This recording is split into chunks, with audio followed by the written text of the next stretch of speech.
はい、皆さんこんばんは。本日はですね WE のスカー L ガスブローバッグをご紹介したいと思います。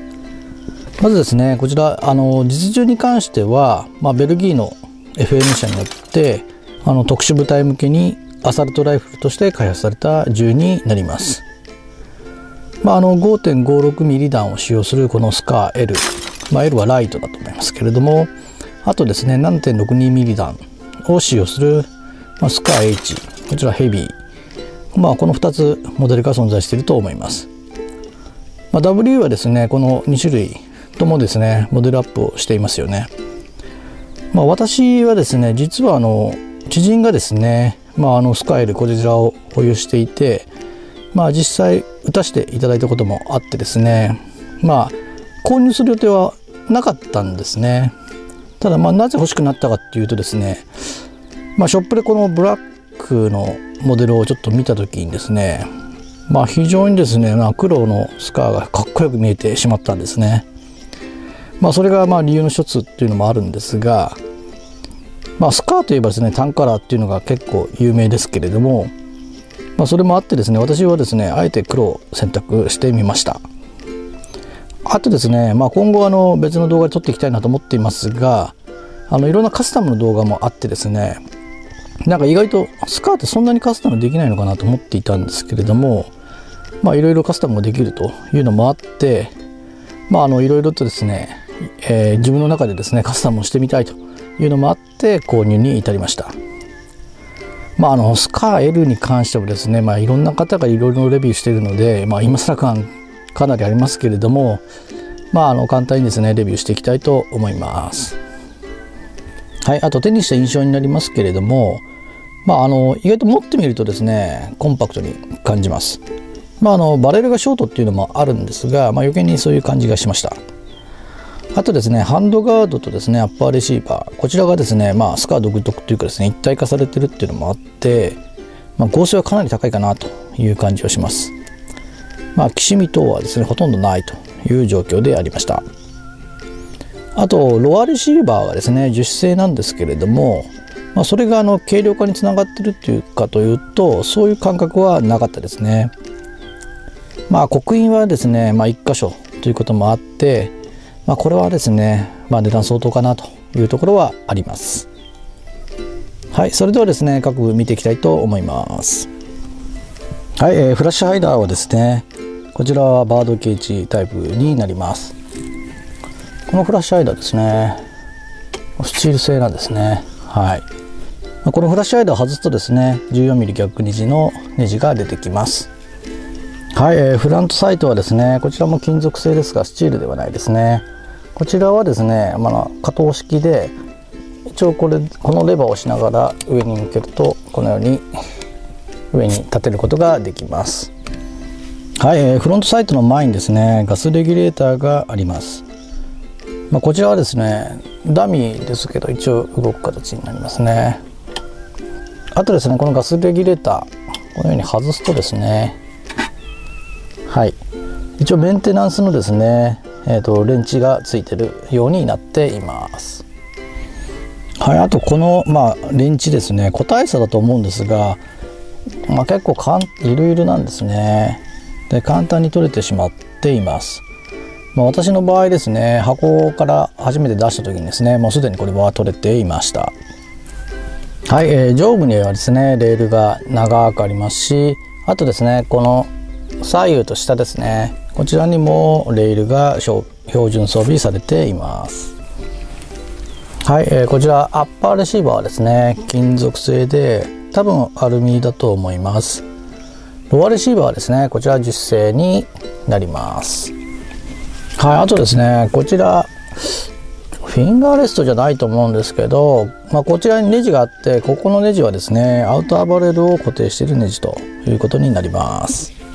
はい、ボルトリリースレバーはスチール製になります。これは左側のみになります。はい、ボルトをリリースした時のですね金属音ですね、かなり金属音は高い方だと思います。はい、マガジンキャッチはですね左右にあるアンビタイプになります。こちらもですねスチール製になります。はい、セレクターはですね、左右にあるアンビタイプになります。でこちらはですね、M4 とは違って、45度っていうんですかね、これでポジションが切り替わる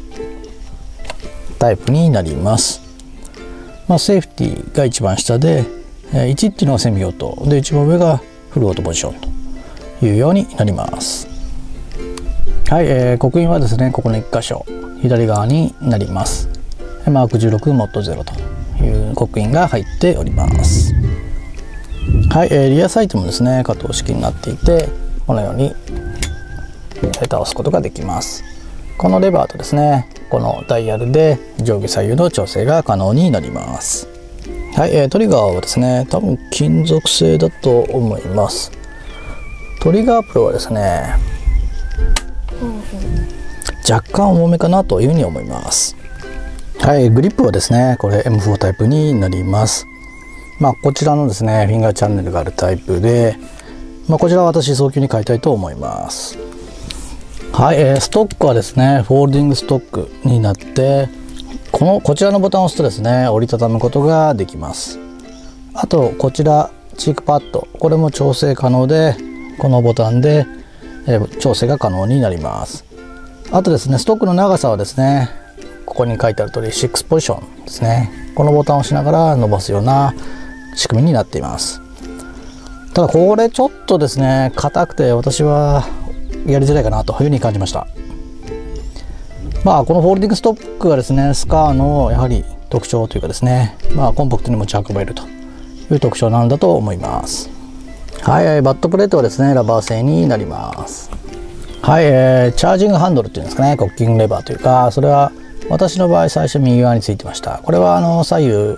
組み替えが可能になります。はい、チャージングハンドルを引くとですね、ここまで引くことが可能です。はい、マガジンはこちらになります。装弾数は30発になります。こちらWE 製のですね、オープンボルト用の M4 マガジンは使用可能になります。はい、それでは通常分解したいと思います。マガジンは抜いておきます。まずですね、このピンをですね、外します。はい、この通り抜きます。そうするとですね、ロアレシーバーがはい、このように外れます。はい、そうするとですね、このストックですね、ストックが下の方に、はい、この通り外れます。そうしますとリコイルスプリングと、はい、ボルトを抜くのに、あとここでですね、レバーを抜いてボルトが引き出せるようになります。このボルト非常に重量感ありますね。はい、ただボルト自体はですね、スチールじゃないですね。これスチールのボルトもやっぱ売ってるみたいですね。ただ一応ここのですね、ボルトストップがかかるところはですね、スチールパーツがついています。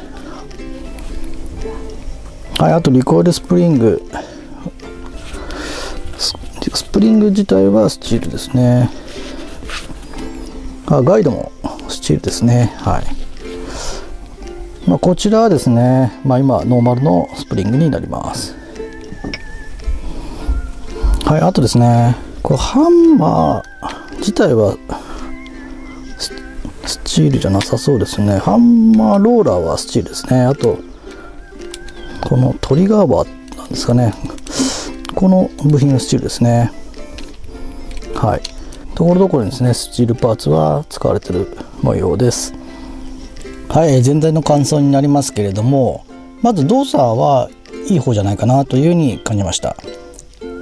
現在冬なので、ちょっとガス風呂にとっては厳しい条件なんですが、マガジンはですね、きっちり温めれば問題なく動作するかなというふうに思います。あとボルトリリース時のですね、金属音とかですね、非常に金属音が大きくて、売ってる感がある銃っていうんですかね、それは満足できるものだと思いました。今の季節しょうがないんですけれども、やはり今燃費は良くないかなというふうにちょっと感じました。あとマガジンですね、ガスを入れすぎてもうまく動作しないというのもあります。季節がですね夏になればいいのかもしれませんけれども、リコイルスプリングとかですね、ハンマースプリングとかですね、変えられるものは変えた方がもっと動作は安定するのかなというふうには感じました。あとですね、刻印は1箇所ということで、見た目はちょっとシンプルなところもあります。FM 社のですね刻印のものもバージョンとしてはあるみたいですね。これは好みで選べるっていうのはいい点なんじゃないかなというふうに感じます。あとですね、値段的にですね、このスカーはですね非常に安くてですね、長物の割には非常にコストパフォーマンスは優れた一丁なのかなというふうには感じます。ですね、これは個人的な本当に意見なんですけれども、私的にはですね、このフォールディングストックっていうんですかね、ちょっとですね、このストックはですね、太く感じてですね、ちょっと私的にはもうこのストック変えられればなというふうにはちょっと感じています。その点も踏まえてですね、いろいろ今後カスタムをしていきたいなとは思っています。やはり長物の魅力っていうのをですね、いろんなカスタムができる点なのかなというふうに私はそれは一つ思ってはいます。このノーマルのスカーもですね非常にいいんですが、現在パーツいろいろ集めていってですね、後日カスタム動画も上げられたらまた動画に上げていきたいというふうに思います。はい、それではこの後実写シーンもございますので、よろしければそちらもご覧ください。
はい、最後までご視聴ありがとうございました。またお会いする日まで。さようなら。